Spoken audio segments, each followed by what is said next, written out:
দুজন মানুষ একে অপরকে খুব ভালোবাসতো, কিন্তু সেই ভালোবাসা ধরে রাখার বদলে তারা একে অপরকে ছেড়ে দিয়েছিল।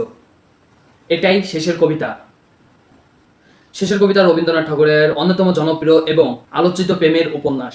গল্পের শুরু হয় সিংলয়ের মনোরম পাহাড়ি পরিবেশে, যেখানে হঠাৎ এক দুর্ঘটনার মাধ্যমে অমিত রায় এবং লাবণ্যর পরিচয় হয়।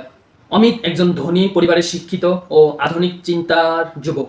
সে সাহিত্য, দর্শন এবং নতুন নতুন ভাবনা নিয়ে আলোচনা করতে ভালোবাসে। অন্যদিকে লাবণ্য শান্ত, বুদ্ধিমতী ও আত্মসম্মানবোধ সম্পন্ন একজন তরুণী। প্রথম পরিচয়ের পর থেকেই তাদের মধ্যে একটি বিশেষ বন্ধন তৈরি হয়। কথা বলতে বলতে তারা একে অপরের মন, চিন্তা ও ব্যক্তিত্বের প্রেমে পড়ে যায়। তাদের সম্পর্ক দিন দিন আরো গভীর হতে থাকে। তারা ভবিষ্যৎ নিয়েও ভাবতে শুরু করে। কিন্তু এই গল্প শুধু প্রেমের নয়, মানুষের মন এবং ভালোবাসার প্রকৃত অর্থ খোঁজার গল্প। গল্পে কেতকী নামে একটি গুরুত্বপূর্ণ চরিত্র রয়েছে, যার সঙ্গে একসময় অমিতের ঘনিষ্ঠ সম্পর্ক ছিল। অন্যদিকে শোভনাল দীর্ঘদিন ধরে লাবণ্যকে ভালোবাসতো এবং তার জন্য অপেক্ষা করেছিল। এই চরিত্রগুলো গল্পকে আরো অর্থপূর্ণ করে তোলে। একসময় অমিত ও লাবণ্য বুঝতে পারে তাদের ভালোবাসা খুব সুন্দর, কিন্তু সংসারে জীবনের সেই সৌন্দর্য হয়তো আগের মতন থাকবে না।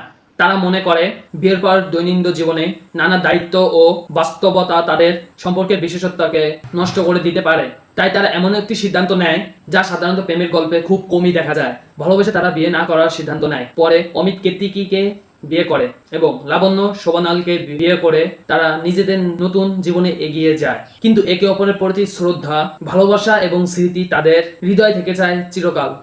এই উপন্যাসে রবীন্দ্রনাথ ঠাকুর দেখিয়েছেন যে সব ভালোবাসার শেষ একসাথে হওয়ার নয়, কখনো কখনো ভালোবাসার সবচেয়ে সুন্দর রূপ একজনের মঙ্গল কামনা করে তাকে মুক্ত করে দেওয়া।